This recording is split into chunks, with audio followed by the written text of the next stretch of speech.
Olá, boa noite, sejam muito bem-vindos a mais um podcast Seja Ainda Mais Feliz.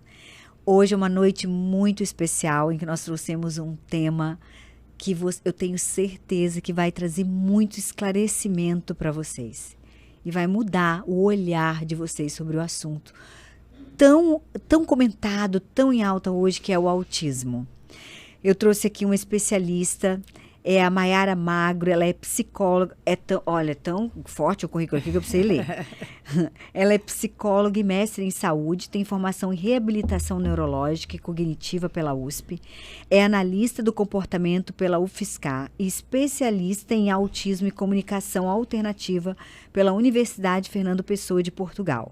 Possui cursos de atualização no desenvolvimento típico e atípico, com ênfase na infância, nas mais renomadas instituições do Brasil e no exterior. É também sócia proprietária do Grupo CHIP, grupo responsável pelas clínicas Bloom, na cidade de Balneário Camboriú, e pelo movimento Desconstruindo a Inclusão, que impactou mais de 10 mil alunos com formações voluntárias para escolas do Vale do Itajaí. Professora de pós-graduação, palestrante para o corpo docente e ativista na inclusão. Maiara, muito obrigada por ter aceito o nosso convite, por vir aqui trazer esse conhecimento tão precioso. Eu falo que o conhecimento é que transforma, né? Isso. Que liberta, que transforma.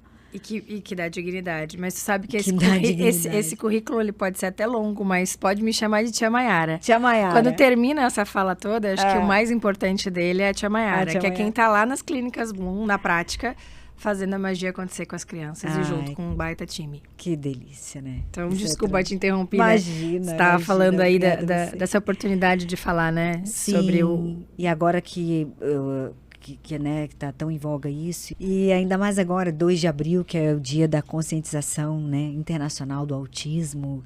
Então, esse assunto é extremamente relevante, eu acho, para nós. Ele está em pauta, né? Em pauta. E eu acho que talvez, abril inteiro, a gente vai falar de autismo e a gente espera conseguir oportunidades como essa que você está dando para falar com as pessoas. Eu tenho um slogan que eu costumo dizer o seguinte: para falar com quem acha que não tem nada a ver com autismo. Ai, que ótimo. Por quê? Porque às vezes a gente acha que o autismo, ele pertence só para a mãe que tem um filho, para a vovó, para um professor que está lá na sala de aula, mas ele é uma responsabilidade nossa enquanto sociedade. Então, antes de mais nada, o que é o autismo? É um transtorno do neurodesenvolvimento.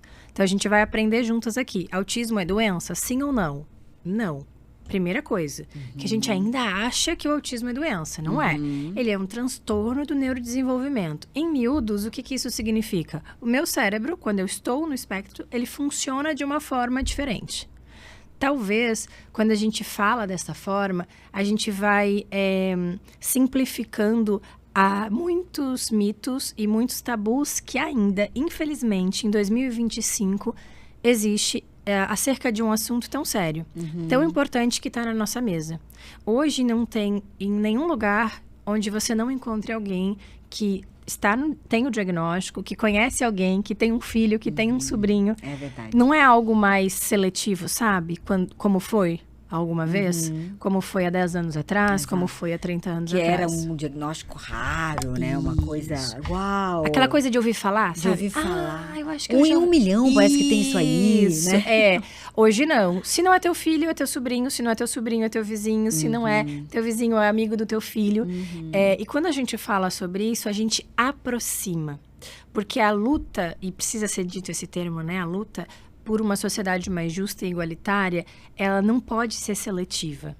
Ela precisa ser da gente, precisa ser dos canais de comunicação, precisa ser das políticas públicas, precisa ser das comunidades, dos pequenos grupos, de uma religião, de um grupo de afins, né? De esporte, de lazer, de comunidade mesmo. A gente se junta para falar do quê? A gente se junta para falar sobre pertencimento. Porque pertencer importa, né? É verdade. E assim, o que é esse autismo, então? Ele é um transtorno do neurodesenvolvimento que ele tem algumas características. A primeira é um déficit na comunicação social, ou seja, eu tenho inabilidades, seja ela na comunicação ou seja ela no social. É muito importante a gente falar o seguinte, o meu filho fala, então ele não está no autismo? Não. O déficit na comunicação, ele não significa ausência de linguagem. Ele significa que eu posso, sim, não falar nada, mas eu posso falar super bem, inclusive ser mega eloquente. Posso começar a ter falado antes do que era previsto para a minha idade do desenvolvimento infantil. E ainda assim ter um déficit na comunicação. Por quê? Porque a minha comunicação pode ser literal. Ela pode ser uma comunicação sem essa oscilação de prosódia. Que é isso que eu e você estamos fazendo quando a gente fala? Tá vendo que eu uso a minha expressão, eu uso meus gestos, eu falo um pouco mais alto, um pouco mais baixo, eu dou um sorriso que você não tá vendo eu esbanjar sorriso de rosto, mas a minha voz sorri, entre aspas, eu uso metáfora, eu uso figuras de linguagem. Tudo isso tá dentro da caixinha da comunicação. Quando eu não consigo isso, eu tenho um déficit, entende? Eu tenho um déficit também na habilidade social. Lá, antigamente, quando esse autismo era 1 em 1 milhão, a gente achava que a criança autista ficava quietinha lá no canto, sabe? Estereotipando, que eu já vou falar das estereotipias, e isolada. Hoje não. Hoje nós temos crianças, ainda assim, que têm esse comportamento, mas eu tenho crianças que querem estar junto com você, mas que não conseguem, que não têm habilidade social suficiente para fazer uma troca social. Por isso, um déficit na comunicação social, ok? E eu tenho também, lá no meu cérebro, uma coisa que nós chamamos de interesse restrito, repetitivo e estereotipado. Então, o meu cérebro ele é muito rígido. Se eu uso azul, eu só uso azul, eu não consigo usar uma cor diferente. Se essa xícara é para tomar café, eu não posso tomar água aqui dentro. É como se o meu cérebro não me permitisse. Entendi. Não é birra. Isso é muito importante dizer para as pessoas, porque quando a gente não entende do funcionamento do cérebro do autismo, e não tem cara de autista, né? Não existe Exatamente. isso. Não existe isso. Então, a gente ainda julga uma mãe na fila do supermercado com o filho tendo uma expressão de rigidez comportamental, para eu não usar o termo crise, que a gente ainda usa de forma errônea, e a gente ainda pré-julga essa família que a criança é muito mimada, que a família faz o que a criança quer, que a criança é uma birrenta, e na verdade a criança não tem habilidade. Habilidade cognitiva, habilidade a nível neurológico para sustentar uma mudança no ambiente, uma mudança no comportamento de outra pessoa, ou alguma resposta que ela precisa dar. Posso te dar um exemplo? Sim. A gente demorou um pouquinho para começar a gravar por conta do fundo, certo? Enquanto eles estavam tentando arrumar, o que eu e você fizemos? Estavam conversando. Numa boa? Numa boa. Por que você acha que a gente fez isso? Vou te dar 3 chances. Porque a gente é muito legal. Opa, desculpa. Porque a gente é muito legal. Porque a gente é muito bonita, inteligente e muito eloquente. Ou porque nós temos, a nível neurológico, uma habilidade chamada resposta adaptativa, que precede lá das funções executivas da flexibilidade cognitiva. Ou seja, o nosso cérebro nos permite começar 5 minutos depois. Nos permite começar talvez sem o fundo. Nos permite achar graça e conversar enquanto eles estão resolvendo algo que saiu do script, que saiu do plano. No caso. Isso. A gente não faz isso porque a gente é legal, porque a gente é educado, porque a gente é inteligente. A gente faz isso porque o nosso cérebro nos sustenta. Depois a gente faz porque é legal. Depois a gente faz porque é inteligente. Mas se eu não tiver essa habilidade a nível neurológico, eu nunca vou fazer isso. E eu acho que, talvez, tá? Pra mim, é uma das coisas mais difíceis no espectro do autismo, porque as pessoas desconhecem isso. Interpretam de forma errônea. Prejulgam tanto as famílias quanto os indivíduos. E não entendem, talvez, a necessidade de trabalhar isso na primeira infância e na infância, com um diagnóstico precoce, e da necessidade de alguns padrões e rituais que esses indivíduos ainda têm. Onde faz com que eles sejam, às vezes, reféns deles mesmos. Então, ninguém quer ter isso. Porque as pessoas... o meu filho só come 3 tipos de alimento. Aí chega na escola e a escola diz assim... mas o que eu vou falar para as outras famílias? Minha vontade de dizer... Dá para falar para as outras famílias... Você queria trocar tudo que seu filho come por só 3 tipos de alimento? Isso não é um benefício, não é um privilégio. Isso é ser refém de você mesmo. Você imagina só comer 3 tipos de coisa? Do mesmo jeito, da mesma forma? É sobre isso, sabe? É sobre essa complexidade que esse diagnóstico traz. E, claro, ele é uma régua. Você já ouviu falar no termo espectro? Quando a gente fala de autismo, antigamente a gente tinha várias nomenclaturas, né? Ficava todo mundo no mesmo guarda-chuva. Hoje a gente usa o TEA, transtorno do espectro autista. Por quê? Fica todo mundo dentro de uma régua. Então, eu posso ter alguém muito funcional, com a comunicação preservada, com habilidades sociais de médio ou de baixa necessidade de suporte, com poucas necessidades de interesse, com poucos interesses restritos e pouca necessidade de adaptação para generalização. E posso ter alguém extremamente comprometido, com alto nível de suporte, ausência total da comunicação, baixíssima reciprocidade socioemocional, aquela coisa básica que o bebê tem com a mãe quando nasce, por exemplo. E tá todo mundo dentro do mesmo diagnóstico. Aí a gente chama de nível de suporte. 1, 2 e 3. E talvez em senso comum, isso é uma das coisas mais difíceis. Porque é aquela coisa, mas será que meu filho é isso mesmo? Será que meu aluno é? Nossa, mas eu tenho um aluno que é desse jeito e não é possível que esse também seja. E aí, em especial, crianças de nível 1 de suporte, ainda hoje, em 2025, são esquecidas. Deixadas para trás, assim, sabe? Não incomoda? Não tá lá, a gente não tem que estar correndo atrás delas. E aí elas estão também deixadas... a gente não tá tendo o olhar que elas precisam. A gente não tá dando o suporte que elas precisam. Por isso, começo da nossa fala, situações como essa, conversas como essa, são fundamentais. Porque se uma pessoa só, ouvindo a nossa conversa hoje, conseguir trazer mais dignidade para a vida de uma criança, de um adolescente, já valeu a nossa noite. Com certeza. A nossa missão aqui, a nossa propósito. Mas, Mayara, ouvindo você falar, eu entendi. Veja se me corrige se eu estou errado. Por favor, fica à vontade. Assim como somos únicos, né? Fomos criados de forma única. E somos únicos mesmo. Eu vejo que mesmo a criança ou adolescente autista, ele também é único. Justo. Né? Então, não tem como eu comparar. Tipo assim, esse aqui é autismo, esse aqui também, então eu tenho que tratar os dois iguais. Não. Eu preciso descobrir como eu vou lidar de forma individual com ele. É singular. Não é? O espectro, ele é singular. Na verdade, bem como tu disseste, a infância precede a singularidade. Não é receita de bolo, né? A gente não faz para um, funciona para 100. A infância Exatamente. Quem é essa criança? Por quê? E sabe que uma das coisas que mais me preocupa na internet é a receita de bolo. São os vídeos virais de 1 minuto que vão pro Reels e diz o seguinte: o seu filho pode falar, o seu filho pode fazer, o seu filho tem que fazer isso, você tem que fazer isso. E são muitas receitas, são muitas promessas. E a prática, ela é muito distante disso. Porque nem todo mundo tem a mesma mãe, nem todo mundo tem o mesmo pai. Nem todo mundo tem a mesma história. Nem todo mundo tem o mesmo ambiente, que é isso. Exatamente. Nem todo mundo tá na mesma caixinha. Então, a receita de bolo, ela não funciona. Isso traz uma frustração para as famílias absurda. Porque lá na grama do vizinho tal coisa acontece e na minha não está acontecendo, né? A gente, infelizmente, está num país de muita desigualdade. Então, o acesso ao tratamento hoje no autismo, ele ainda é muito escasso. A gente não tem o mesmo acesso que a gente tem no privado, a gente não tem no público. Há uma discrepância muito grande de acesso. E o autismo, ele precisa de intervenção. Não para que ele seja curado. Aí que tá. Em algum momento da minha fala, eu provavelmente falei sobre dignidade, né? Dignidade é o direito que você tem de existir. Porque não se existe sem habilidade, você sabia disso? Como é que eu pertenço a uma sociedade sem habilidade? Sem me autogerir?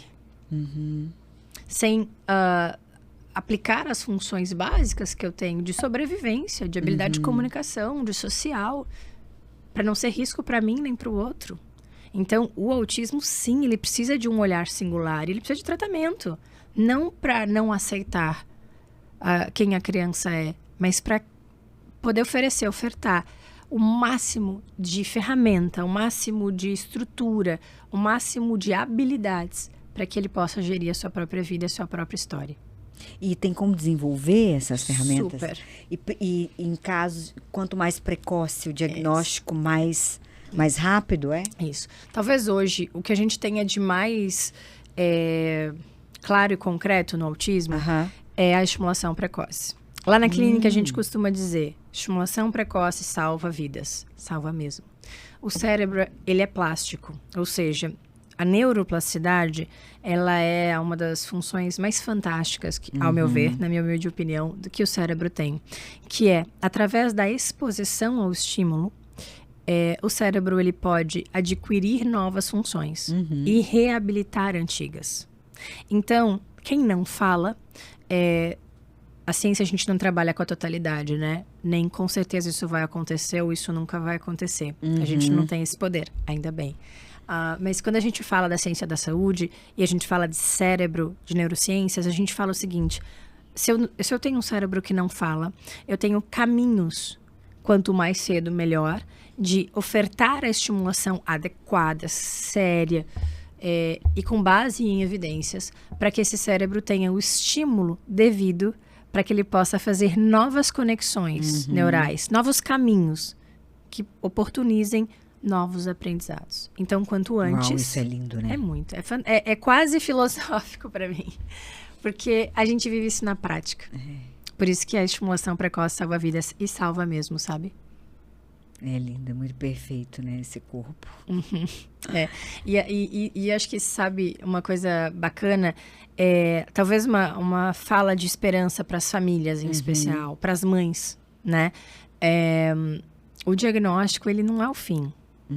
Ele dá medo, ele dá insegurança, traz muita solidão às vezes, mas ele não é o fim. E saber que seu filho não é o autismo, né? Exatamente. Seu filho é lá, o Joãozinho. O que o Joãozinho tem de bom? Todo mundo tem. Exato. Eu tenho, você tem e o Joãozinho também tem. O que o Joãozinho precisa habilitar? Eu também tenho coisas a melhorar. Você também tem. A gente trazer essa coisa talvez mais simples para nossa realidade. Não é romantizar. Não é desmerecer o caminho dessas mães, que é um caminho longo. Mas eu costumo dizer para elas assim, que tem uma mochilinha com pedras, mas às vezes a gente pode liberar algumas pedras, né? E é saber que através de uma estimulação adequada, sim, seu filho pode ter uma realidade diferente, que a gente chama de prognóstico, que é o que vem depois do diagnóstico. Porque o diagnóstico é só um nome, é só um papel. Mas o que vem depois do diagnóstico, que é o prognóstico, é o que vai mudar a vida da criança para sempre. E quais são os tratamentos? Isso varia, né? De acordo com a escala do espectro. Isso. Mas mesmo o pior caso, ele tem melhora? Tem. Mesmo os casos mais graves, eles têm. Precisa de um acompanhamento médico. Isso é uma indicação legal, inclusive, tá? Por quê? Porque muitos dos casos, não todos, isso é importante dizer, podem ser beneficiados com a medicação. Eu gosto de dizer podem ser beneficiados para a gente não fazer uma associação de que todo autista precisa ser medicado. Não precisa, isso é um mito, tá? Então, alguns casos podem ser beneficiados com a medicação. Hoje há uma gama, uma variedade de opções de medicação, tá? Para cada caso, de novo a singularidade. Terapias. Eu vou te resumir a terapia como eu gosto de dizer. Sabe o prédio mais bonito que tem na nossa cidade? Da construtora mais incrível que tem na nossa cidade? Ele é oficialmente construído por quem? Pelo pedreiro. Não é? É verdade. Pode ser um engenheiro muito bom e tem que ter. Um arquiteto fantástico e moderno que tem que ter. Mas quem sobe? Tijolo por tijolo. Cimento por cimento. Que faz uma edificação ser forte. A terapia... Nada mais é o pedreiro. É o pedreiro. Prazer, pedreiro. É tu, no caso. Sou eu. Eu e o time. Né? E hoje nós temos grandes clínicas na região, inclusive. Balneário Camboriú é um polo, é referência. Pra você ter uma ideia, só a minha clínica. Então, eu acredito que as das colegas também tenha. Eu tenho pacientes que vêm diariamente de cidades como Blumenau, Gaspar, Brusque, Porto Belo. Tivemos durante anos Penha, Navegantes, Camboriú. Diariamente para fazer a intervenção, tá? A terapia, ela precede a estimulação, a literatura, tá? É o que a gente tem a nível mundial. A estimulação precisa ser frequente, contínua e estruturada. Então, assim, meu filho faz terapia uma vez por semana, funciona? Tem que ser todo dia? A depender do caso, claro. É aquilo, um caso, é quase que, vamos fazer uma metáfora para ficar claro, é quase um processo de emagrecimento. Se eu preciso emagrecer muito, eu preciso intensificar muitas coisas e eu preciso dessa rotina mais frequente. À medida em que vão crescendo, que vão evoluindo, ou que esse nível de comprometimento ele é menorzinho, ele tá lá no comecinho daquela régua que eu te falei, aí eu não preciso disso. Não preciso todos os dias, não preciso de tantas horas. Mas uma criança hoje, para você ter uma ideia, com um nível alto de comprometimento, vai fazer uma média aí de umas 30 horas semanais de intervenção. É quase uma carga horária de trabalho. Exato. Mas é o que este cérebro precisa. E aí vem aquela pergunta das famílias, meu filho vai perder a infância? O que você acha? Você acha que uma criança que faz 30 horas semanais de intervenção perde a infância? A questão é, que infância? É isso aí. Perde o quê? Perde o quê? Tem uma CBA americana que ela fala uma coisa que eu adoro. A infância é, de fato, a fase mais importante da vida. Ela é. Só que ela é um recorte. Vamos pensar numa estimativa de vida de 80 anos, para ficar fácil para psicóloga que não é boa de conta. A infância, vamos colocar, nem vou colocar pré-puberdade, adolescência, vou botar 10 anos só para me ajudar na conta, tá? Tá. Então, vai viver até 80 anos, a gente tem a infância de 0 a 10, para ficar uma continha redonda. 1/8 só. Só. É de fato a fase mais importante da vida. Sabe por quê? Porque a nível neurológico é onde você vai criar, vai sustentar, vai habilitar o máximo de habilidades, de repertório que esse indivíduo vai sustentar ao longo da vida dele inteira. Então, às vezes a gente tem, por falta de conhecimento, medo de expor a criança ao estímulo na infância, porque ela vai perder a infância. Na verdade, ela está ganhando a vida. Porque a habilidade de comunicação, a habilidade social, a habilidade de generalização de resposta adaptativa, é o que a gente precisa para ser funcional. Não adianta você ser muito inteligente, vamos voltar para o exemplo do pod, né? Não adianta você ser muito inteligente, saber falar tudo que a gente precisava falar, mas se a gente não desse conta de uma pequena alteração e a gente tivesse uma desorganização, batesse a cabeça na parede, gritasse, ou pela ansiedade, não estou falando patológica, tá? De não ter resolvido uma coisa simples, a gente perdesse todo o fio, toda a linha de raciocínio do que a gente ia conversar agora. Adianta ter uma habilidade de conhecimento se eu não tenho uma habilidade básica que me sustenta nesse jogo social? Então eu não perco a infância. A estimulação precoce não faz com que o indivíduo perca a infância, faz com que ele ganhe a vida. Ganhe ao longo da vidinha dele, sabe? E isso é fundamental que as famílias se incorporem disso. Porque ao longo do processo, vem a culpa. Vem o medo. Será que eu estou fazendo certo? Será que esse é o caminho? E, na verdade, esse é o único caminho, né? Exatamente. Esse é o único caminho. Tá, e se essa criança não é estimulada? Esses atrasos, eles vão crescer. Porque pensa comigo, o desenvolvimento infantil, na verdade, o desenvolvimento humano, ele é hierárquico. Como? Você já viu um bebê correr? Primeiro, ele vai fazer o quê? Sustentar o tronquinho, sustentar o pescoço, sustentar tronco. Depois ele vai sentar, depois ele vai engatinhar, depois ele vai ficar penduradinho, depois ele começa a dar os primeiros passinhos, depois ele corre, correto? Perfeito. Eu não posso correr se eu não tenho sustentação de pescoço. Eu não posso correr se eu não tenho sustentação de tronco. Então, eu não chego na escada 10 se eu não passei pela primeira, pela segunda e pela terceira. Sem estímulo, essa criança vai crescendo e as diferenças também vão ficando mais latentes.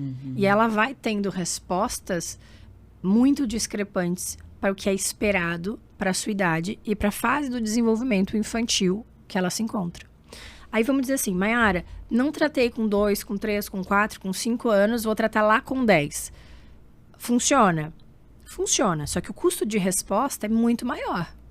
Tem uma pesquisa que saiu há um tempo, fazendo uma correlação da neuroplasticidade, que é o que uma criança de 2 anos aprende em 30 minutos, um adolescente de 14, salvo engano, demora 1 ano para aprender.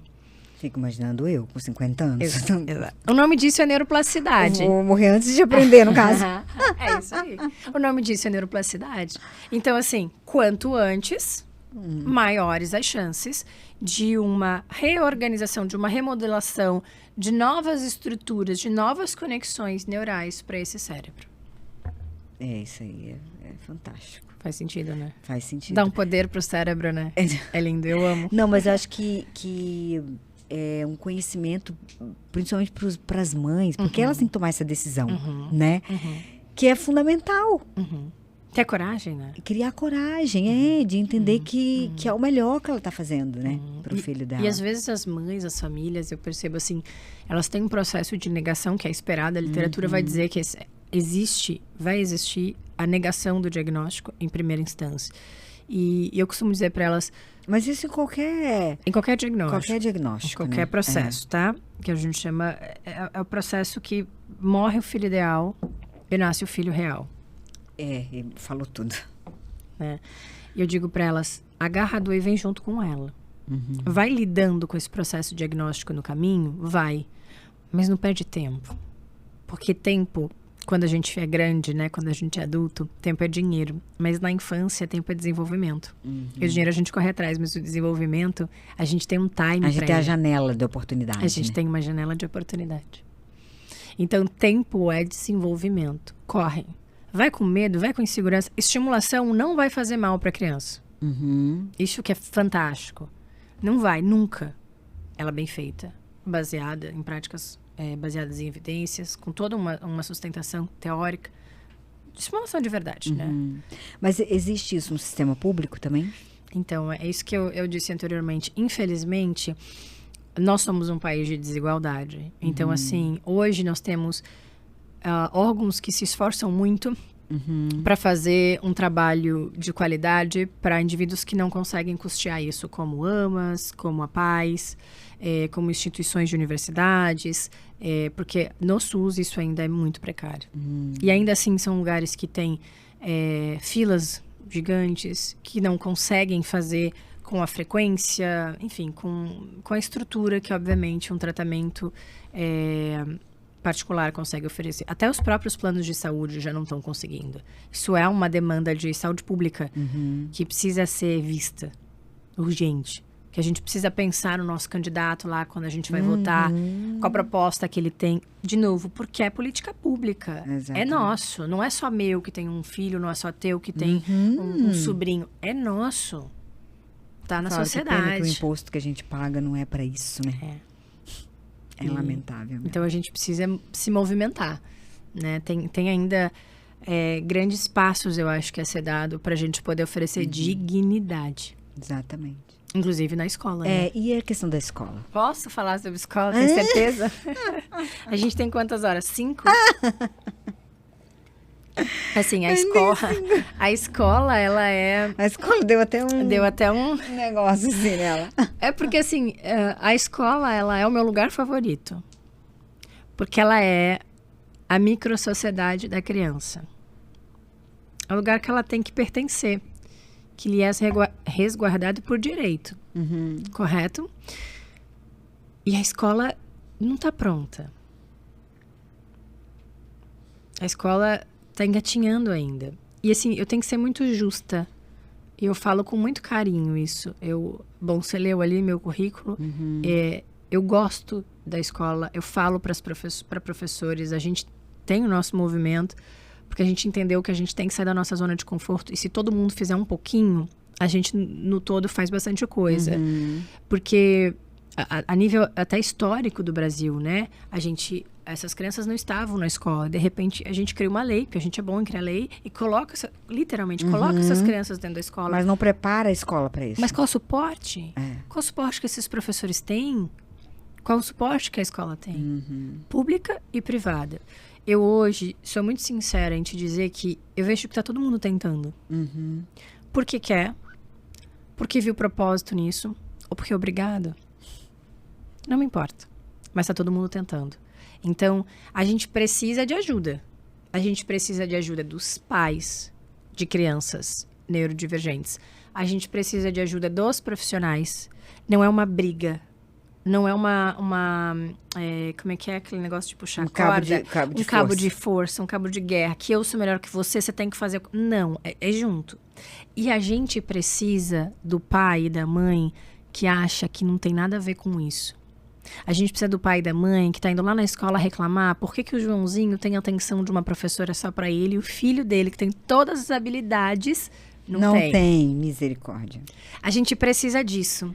A gente precisa de um olhar global para esse contexto que é o mais importante, depois da família, na vidinha de um sujeito que está em desenvolvimento, que é a escola. Então, a escola, ela precisa de um olhar direcionado para ela. Nós, inclusive, estamos escrevendo um livro, que acho que a gente lança ainda esse ano, que é o Desconstruindo a Inclusão, um guia prático, direcionado para as escolas, um beabá. Senta aqui no meu colo que a gente vai te ensinar a fazer. Não que a gente saiba mais que todo mundo, mas nós entendemos que esse é o nosso propósito. Nos colocarmos à disposição para a gente fazer juntos isso. Que e dá para tremendo, fazer, né? tá? Ai, que Porque a tremendo, gente né? tem cada... Esse livro, ele é um guia prático, mas um dia, quando a gente tiver tempo, Diogo, anota aí, a gente sentar para fazer só histórias que deram certo, Ai, que legal. porque dá. Nós abrimos o evento do ano passado falando sobre isso. É muito bom ver os frutos, né? Ver os frutos. Ver quem não entrava dentro da sala de aula, terminar o ano fazendo a apresentação. Ai, que legal. Ver quem foi convidado a se retirar de 3 escolas, receber cartinhas do amiguinho Não, na e sabe o escola que eu que vejo, tá. gente? Que isso é tão enriquecedor para os próprios colegas da escola, da turma, Claro. de aprender e amar a diferença, aprender a lidar com o diferente e aprender a amar aquilo, sabe? Para um crescimento da própria criança que é neurocognitivamente perfeita. A gente chama de típica. Isso. É de típica. Isso. E sabe o que mais? Nós somos diferentes. Então, as nossas crianças, quanto antes elas começarem a viver e a olhar, porque a gente acaba colocando, e eu te falo como mãe, que a gente tem que ter maior cuidado, porque senão a gente coloca os nossos filhos num pedestal. E o mundo, ele é diferente. A sociedade, ele é diferente. E você tem a sua parcela de contribuição para pertencer a esse lugar.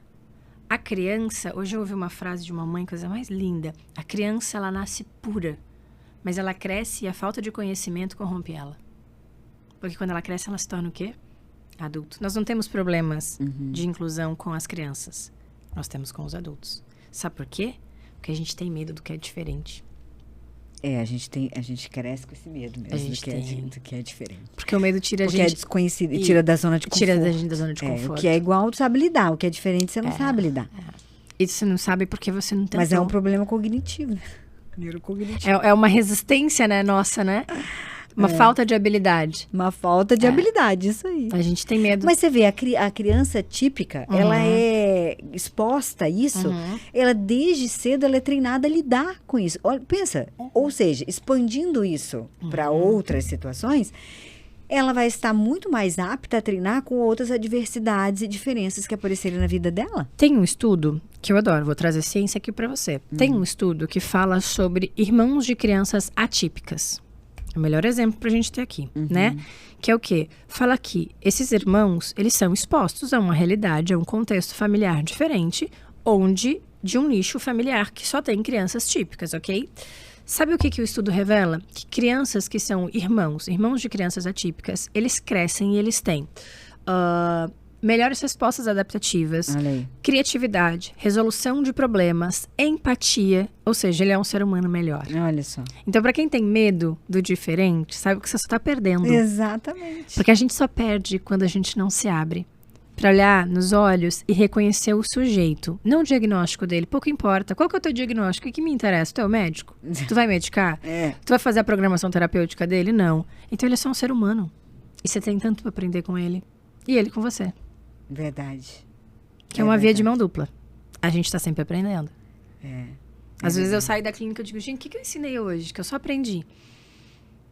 Eu tenho uma amiga que fala que nós todos somos descompensados, né? Nós nascemos descompensados. E nós precisamos uns dos outros para trazer essa compensação. É por isso que fomos criados para viver em sociedade, não numa ilha deserta, né? Exatamente. Porque senão a gente vê na ilha deserta. Exatamente. Não sei se ia ter ilha para cada um, né? Mas enfim. Não sei se a gente dá conta de sustentar Mas se a Deus- nossa própria presença. Mas enfim, se Deus, nosso Pai Celestial, tivesse nos criado com esse propósito, ele teria feito ilhas para cada um, pode ter certeza disso. Mas botou todo mundo numa ilhazinha só. Mas não botou- Bem pequenininha. Entendeu? Que é pra gente aprender, porque é o ferro que afia ferro. Essa que é a isso aí. verdade. É isso. Né? E a gente tá aqui para aprender um com os outros.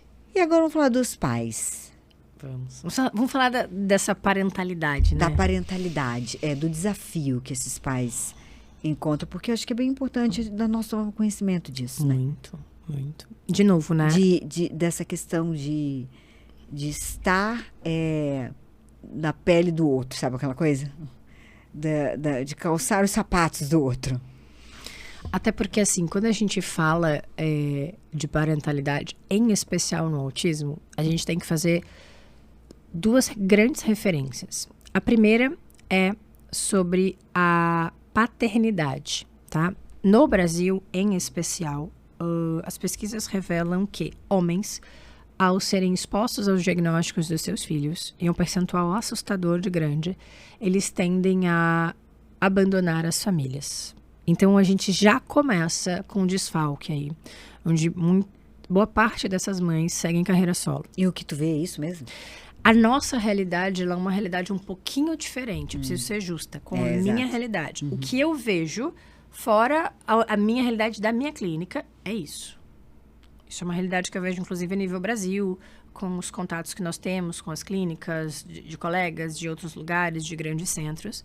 É isso, essas mães, elas... Mas na tua clínica é diferente, Na né? minha clínica é diferente, eu tenho que ser justa, né? A gente está falando de uma outra estrutura, inclusive familiar, de poder aquisitivo, então isso muda um pouquinho, tá?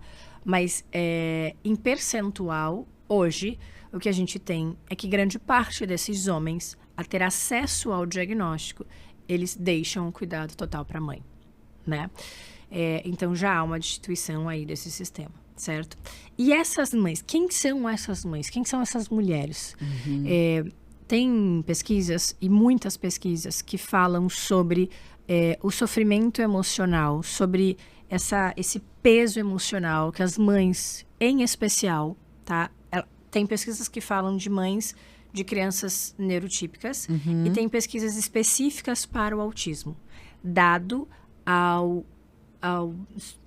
questão emocional tão forte que essas mães, em particular, passam, mais até do que aos outros diagnósticos, tá? Inclusive, uma delas faz uma relação ao sofrimento de um soldado em combate. Você tem noção do que é isso? Por quê?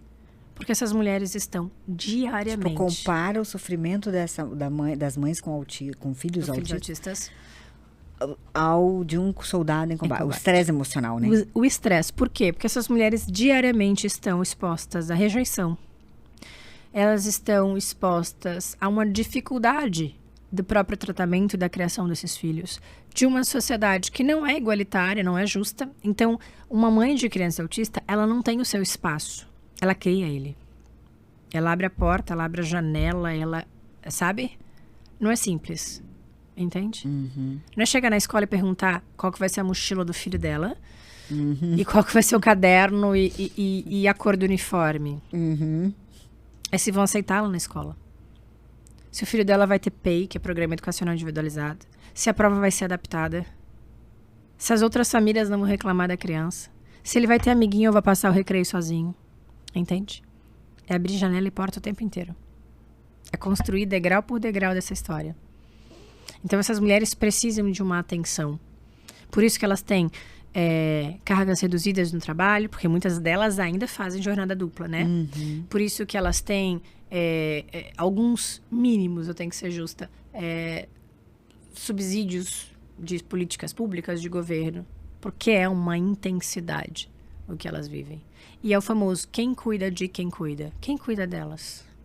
Quem olha para elas? Quem cuida de quem cuida? Elas são as mães da sala de espera. Elas passam metade dos dias delas sentadas numa sala de espera, dirigindo o filho para uma terapia, aguardando para outra, esperando na escola, porque conseguiu vaga, pode estudar, pública ou particular, sejamos sinceros. Mas não pode sair da recepção, porque em 2 horas vão ligar para ela, ela tem que voltar. Toma um banho olhando na câmera para ver se a criança está bem. Não saem, não tem rede de apoio, não tem amigas. Porque as amigas têm filhos típicos, que brincam no parquinho enquanto estão tomando um café. Elas existem, elas são reais. Quem está olhando para elas?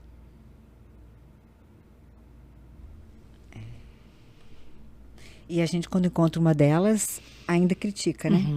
E acha que o filho é mal criado. Ou então a gente ainda, enquanto conta uma delas, ainda tem a coragem de dizer que tá cansada.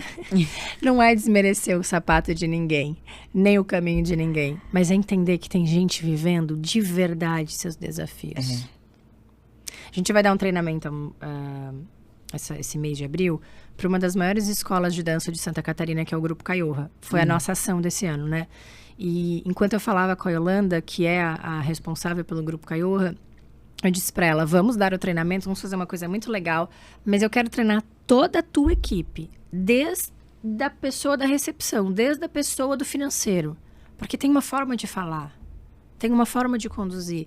É claro que a gente pode ter um olhar empático com todo mundo. Já pensou se a gente tivesse? Que mundo legal seria? Mas é a minha responsabilidade, enquanto profissional desta área, que dedico há 10 anos a minha vida para isso, poder dizer para o máximo de pessoas possíveis, psicoeducar. Como é que você pode falar com uma pessoa dessa? O que ela está passando? Qual é o caminho dela para chegar até aqui? Porque uma mãe, usando esse exemplo do Caiorra, que vai fazer uma aula de dança, deixa o filho na porta da escola e corre no supermercado para, em 1 hora de aula, rapidinho ali, agilizar alguma coisa. Essa mãe não pode fazer isso. Ela não consegue fazer isso. Então, ou até consegue hoje, mas teve um caminho longo até chegar aqui, sabe? As pessoas não são o que elas são na nossa frente, elas têm um histórico, né? Exatamente. Elas têm um passado, elas têm um caminho. E tem futuro, tem muita gente que tem futuro. Que tá lá trabalhando para que um dia o filho seja o protagonista da própria história. Exatamente. Estão sacrificando a própria vida, né? Isso. Para que o filho encontre um caminho melhor. E viva para a ausência dela, né? Exatamente. Foi a minha primeira pesquisa sobre autismo. Bom, de toda essa minha história acadêmica, a minha primeira pesquisa sobre autismo foi o impacto diagnóstico para as famílias. E tu sabes que o que mais incomoda, angustia, isso o dado da minha pesquisa, tá? E, enfim, perpassa a cabecinha dessas famílias, sabe qual é? A ausência dos pais. Que é quem vai cuidar deles quando eu não tiver. Eu nunca me esqueço de várias pessoas que eu entrevistei para fazer a pesquisa. Um deles, ele era um avô, mas ele era o cuidador primário. Então, a criança não tinha pai e mãe. E ele falou assim para mim, né? Foi a minha primeira pesquisa, então eu estava saindo da faculdade. Ele olhou para mim e falou assim, quase que dizendo, filha, você não vai entender isso agora, né? Com a sua idade. E ele falou assim, eu peço para ela morrer primeiro. Porque se eu morrer, quem que vai cuidar dela?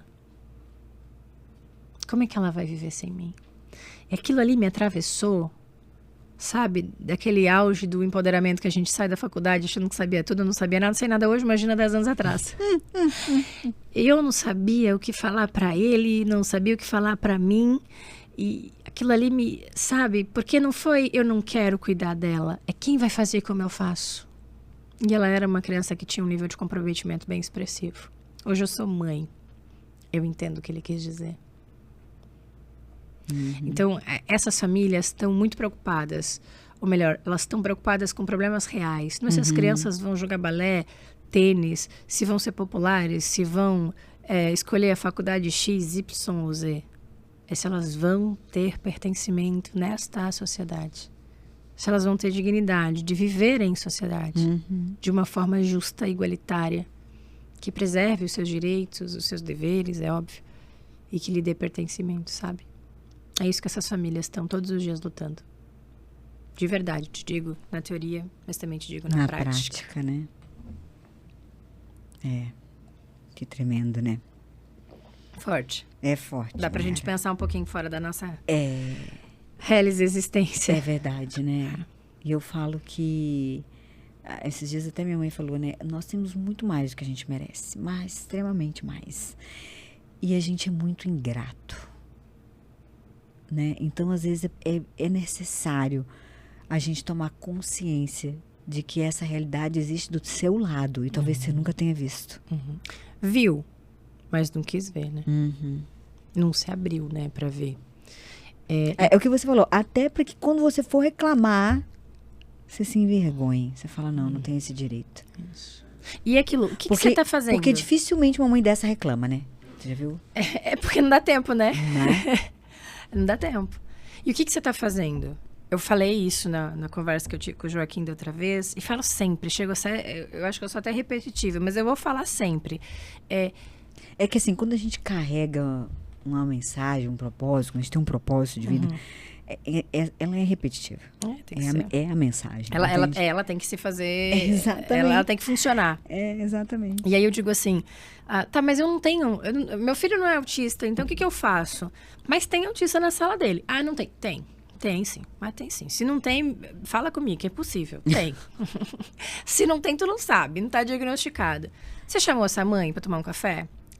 Na festinha do seu filho, você chamou ele? Não chamou? Ah, mas porque meu filho não gosta dele. Mas teu filho tem 6 anos.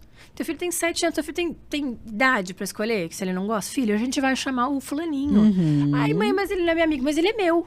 Ele é amigo da mamãe adora ele. E ele é muito legal, você sabia disso? Tem crianças de 9 anos, na minha clínica, que nunca foram convidados para um aniversário. Meu pai. Estão na escola. Estão na sala de aula. Com, no mínimo, 10, 11, 12 crianças todos os anos. É impossível que ninguém, nunca, em todos esses anos dividindo a criança, fez uma festinha. Só que, provavelmente, vários adultos passaram fingindo não ver que ele não foi convidado. Tem mãe que não tá no grupo de mães da escola, da sala de aula. Sabe por quê? Porque a gente reclama do filho dela. Ele é uma criança. Ele não tem esse poder todo. Ele tem 6 anos, 5 anos, 10 anos. Ele não usa uma Bin Laden. Que a gente... Ai, meu Deus, a gente vai se juntar contra ele. Não. Alguém ofereceu ajuda? Alguém falou pra escola? Ó, escola, põe uma professora só pra ele. Ajuda. O que a gente pode fazer? Alguém falou pro seu filho sobre a diferença? Não. Porque ainda a luta da inclusão, ela é seletiva. Por isso que essa é a mensagem. Sempre que a gente tem a oportunidade de falar, pertencer importa, mas até para pertencer eu tenho que ter oportunidade. Então, se não é teu, é teu. É teu sim. É teu porque tu tá aqui. Tu vive aqui? Não em Marte? É teu também. Então, é com certeza. É teu. Tu vive aqui, não é? É quase assim. Se não quer, se muda pra Marte. Daí Marte tá te esperando. Não sei se te quer. Capaz de estarem mais inclusivos que a gente. Não sei se te quer, não sei se te recebe. Mas a gente aqui, elas não vão voltar pra casa, sabe? Essas crianças.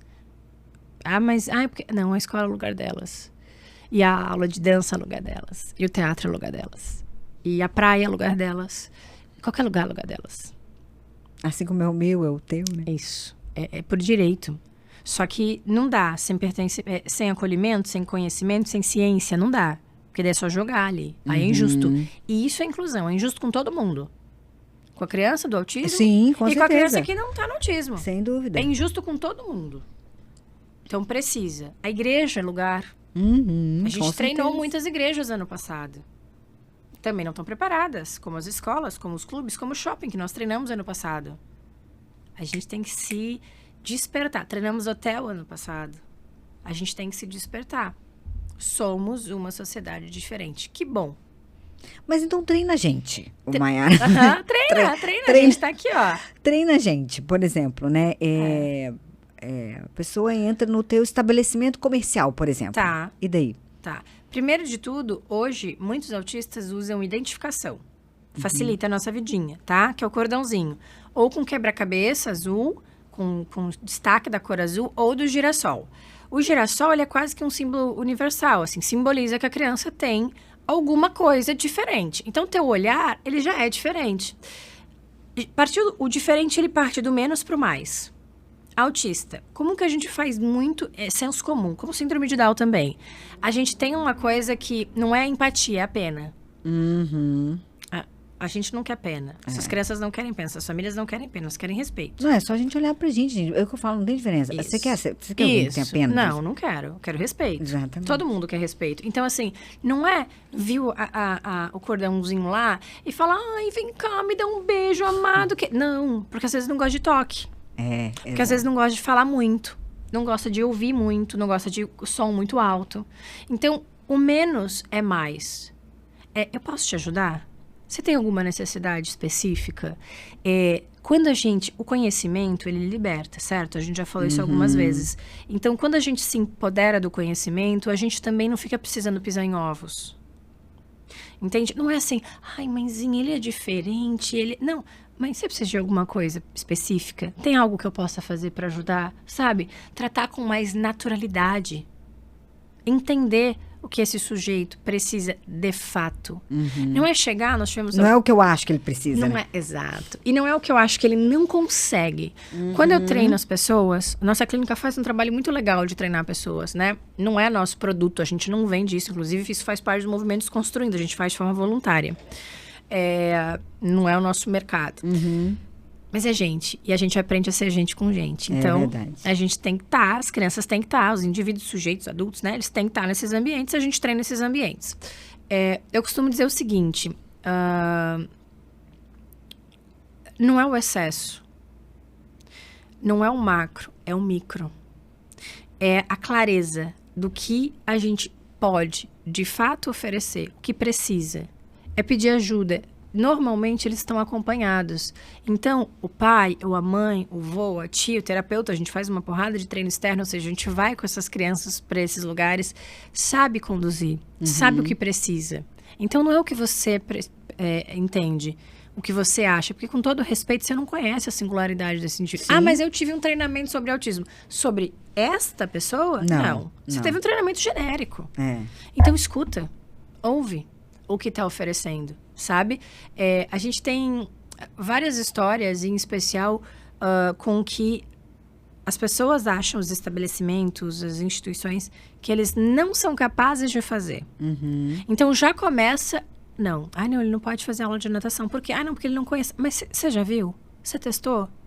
Todas as crianças precisam fazer uma aula de nivelamento para ir para natação. Estou te dando essa informação. Qualquer escola de natação da região é obrigada a fazer. Se a criança chega com um diagnóstico, a gente diz que ela não dá conta, por quê? Você testou? A limitação está na cabeça de quem pensa exatamente. Não, mas é que nós não somos especializados. Você não é especializado em quê? Em gente? Em gente que nada? Entende? Então, assim... É mais uma gente que nada. Né? Você não é especializado em peixe, em baleia, em sereia. Tudo bem, ele não é peixe, nem baleia, nem sereia. Ele é uma criança que tem 2 pernas, 2... E poderia não ter, inclusive, tá? Mas ele é uma criança que quer nadar.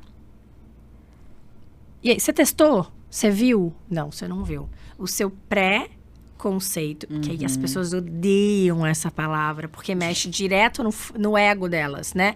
E eu adoro, pra mexer no ego delas mesmo. E no meu, e no seu, que a gente tá aprendendo. O seu pré-conceito faz com que você defina coisas que você desconhece. Nós temos crianças com ouvido absoluto, temos crianças autodidatas, temos crianças que não falam, mas cantam. E aí, explica? Você não explica. Mas você pôs essa criança para fazer? Você tentou? Você se deu o direito de desconstruir, por isso o nosso movimento se chama Desconstruindo. Né? Você se deu o direito de desconstruir aquilo que você acha que você sabe sobre qualquer coisa da neurodiversidade e se propôs a ofertar de uma forma diferente? Não. Mas eu tentei. Você tentou como? De um jeito padrão, irregular? Todo mundo sabe aprender, mas nem todo mundo sabe ensinar. A gente só sabe ensinar de uma forma tradicional. Não aprendeu? O problema é de quem não aprendeu. Na verdade, não. Pra gente, enquanto ciência, o problema tá em quem não sabe ensinar do jeito que vai fazer você aprender. Porque eu só vou desistir quando você aprender. É que tá o segredo da neurodiversidade, sabe? Não é o que eu acho que você não dá conta. É como eu vou fazer para que você consiga exatamente alcançar seu objetivo. Eu vou fazer até descobrir a forma que você vai fazer, né? Você vai aprender. E vai. Porque a responsabilidade é tua. É o conceito da autorresponsabilidade, quando você puxa para você a responsabilidade, né? Que é bem o oposto do vitimismo. É bem sobre isso, né? E do negacionismo. E do negacionismo. Que tremendo, né, Mayara? Hoje nós vamos dormir e conhecer. Eu espero. É por isso que eu aceitei o convite. Se não for para mexer, né? Vamos dormir com esse B.O. aí hoje. Vamos fazer um desafio? Mora na Terra. Isso, você não vai esquecer, né? Não. Vamos fazer um desafio? A gente faz essa proposta para quem tá nos ouvindo, vendo, Então que é vamos. o que eu posso fazer de diferente ao meu redor? Quem tá na minha casa? Quem tá no meu bairro, meu vizinho, no condomínio, na igreja, na escola, no grupo de pádel, beach, futebol, balé, qualquer coisa, que as crianças fazem uma porrada de coisa. Na escola, o que eu tô fazendo? Só tô olhando pro meu umbigo? A gente não vai ter uma sociedade justa e inclusiva se a gente continuar olhando só pro nosso umbigo. Aí a gente vai ter que morar em Marte mesmo. Ele vai ter que morar em Marte. Coitadinho do pessoal de Marte. Vou mandar tudo de volta. Só que vai ser por pouco tempo, porque isso que eu ia falar deles, não vão mais querer. Imagina. Não vão querer, vão gente. devolver tudo. Vão devolver pra Lua, no caso. Quanto mais longe, melhor. Vocês já vieram da Terra, agora vocês vão pra Lua. Eu acho que é assim, ó, pra gente nunca esquecer, né? A minha mensagem é: a gente aprende a ser gente com gente. Eu vou falar sempre, até ficar bem velhinha. O ferro que afia ferro. Eu falei, não nascemos pra ilha deserta. Não, a gente precisa disso, a gente precisa desse movimento. A gente aprende com isso. A gente reconhece a nossa insignificância, a nossa relevância, a nossa inabilidade, nossa potencialidade. É isso. Às vezes a gente tem, às vezes, conversas muito profundas lá na clínica. A gente, às vezes, chega achando que a gente vai contribuir. Posso contar só uma história antes de terminar? Pode. Que esses dias eu escrevi, faz uns 2 anos, né? Que eu escrevi sobre isso. A minha primeira paciente, eu atendi ela... eu era estagiária ainda, eu era T dela na escola. E ela é minha paciente até hoje. Ela me ensinou muito do que eu sei enquanto profissional. A família dela me ensinou muito. E é uma honra fazer parte desse processo dela. Nós fizemos uma festa pra ela agora, de 15 anos. Tô ficando velha, tá vendo? Tá falando, Não, tu é muito nova. Tô ficando velha, fez 15 anos. Eu atendo ela há 10 anos. E há uns 2 anos, a vovozinha, que ela amava, é uma pessoa muito querida, muito viva, muito ativa, faleceu rapidamente, assim, menos de uma semana. A mãe me comunicou, mãe, minha mãe acho que não, né, enfim. E a mãe dela faleceu. E eu acompanhei ela no velório. A equipe fez um trabalho gigante. Eu sou muito fã do nosso time, porque realmente é um trabalho gigante. A equipe ela é uma criança, importante dizer, um verbal parcial, assim, não é uma criança que fala, ela fala algumas palavras, aí um repertório de umas 200 palavras. Então, o processo do morrer é muito complexo, correto? Ainda mais com essa rigidez. Ainda mais com todas essas inabilidades. Mas eu pensei o seguinte, poxa, eu tenho tanto carinho por essa família, eu gosto tanto deles, eu vou fazer algo por eles. Bobinha, né? Aí eu fui, o time fez um trabalho lindo, trabalhou cartinha, ela escreve algumas palavras, trabalhou conceito tristeza, saudade, vovó, amor. Compramos flores, fizemos um treino externo, ela saiu, comprou as flores, organizou tudo, passei, peguei ela e fomos. A criança? Que já é adolescente, né? Vai ser minha eterna criança, mas ela é adolescente. Ela tinha quantos anos? Ela tinha 12 para 13. Ela Agora fez tem 15 15 agora, tá comigo há 10 anos. E fomos pro velório. Quando a gente chegou, todo mundo olhando. E assim, não foi um velório, foi uma aula para mim. Eu saí de lá, entreguei ela pra família, deixei, fizemos todo o procedimento. Entrei no carro, dirigi uns 3 minutos, eu parei, eu chorei copiosamente. Sabe por quê? Porque eu achei que eu ia ensinar alguma coisa pra ela. Eu achei que eu ia devolver o meu carinho, minha gratidão pela família. Mas eu aprendi sobre pertencimento, sobre desenvolvimento. Ela deu uma aula. Ela pegou uma ficha que a equipe tinha feito e ela olhou e falou, vovó, saudade, te amo. Com um repertório tão pequeno, ao meu ver, de palavras, ela emocionou quem estava ali. Ela me ensinou que um autismo severo não é o fim. Pode ser o começo. Porque, inclusive, ela nem está mais nesse lugar. Sabe? Então, é isso. É uma história que marcou a minha vida, sabe? Inclusive, quando a minha filha nasceu, minha filha tem 3 anos, minha filha não tinha 3 meses, ela pegou minha filha no colo. E ela não pode ver minha filha, que ela fala, Martina. Porque ela é um ser humano. Ela existe, ela é alguém. Ela não é o diagnóstico dela. Ela não é a inabilidade dela. Ela não é a limitação dela. Ela é alguém que existe, que tem inúmeras habilidades, que se desenvolveu, que pertence, que está escrevendo a sua própria história e que sabe, inclusive, dizer adeus de uma forma belíssima, como poucas vezes eu vi alguém fazer. Então, o diagnóstico não é o fim, ele é o começo de uma nova história que a gente tem que estar pronto para escrever e aprender a viver com ela. É verdade. Tremendo, Mayara. E com isso a gente termina, né? Com essa reflexão.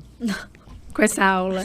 Com essa aula. Bem isso, Nossa, Mayara. querida. Obrigada, viu? Obrigada pelo convite. Obrigada pelo teu conhecimento, pela tua dedicação. Eu sei o quanto isso deve te custar, né? Horas de estudo, de trabalho. Mas eu sei também que Deus te capacitou para isso, né? E você faz com muito amor. Com certeza. E que bênção que você existe, Que bom. né? Existimos, como eu te falei, somos muitos. Mas que a gente possa encontrar muitas Mayaras por aí, que você possa fazer discípulos de Mayaras. Hoje né? nós somos em 35. E aí eu preciso estender o teu agradecimento, o teu carinho a todo o nosso time que tem feito um trabalho lindo nos bastidores. Lindas, porque eu sei que não se faz uma coisa grandiosa só com um amor. O é um número muito pequeno para fazer algo grande. Muito solitário, né? Né? Muito pequeno. Obrigada. Que tremendo. Obrigada a vocês. Conte com a gente, se precisar, pra Com gente certeza. divulgar a ciência, sempre. Com certeza, que é o conhecimento que liberta. Isso aí. Né? Obrigada. Uma boa noite para vocês e eu vejo vocês no próximo podcast. Até lá.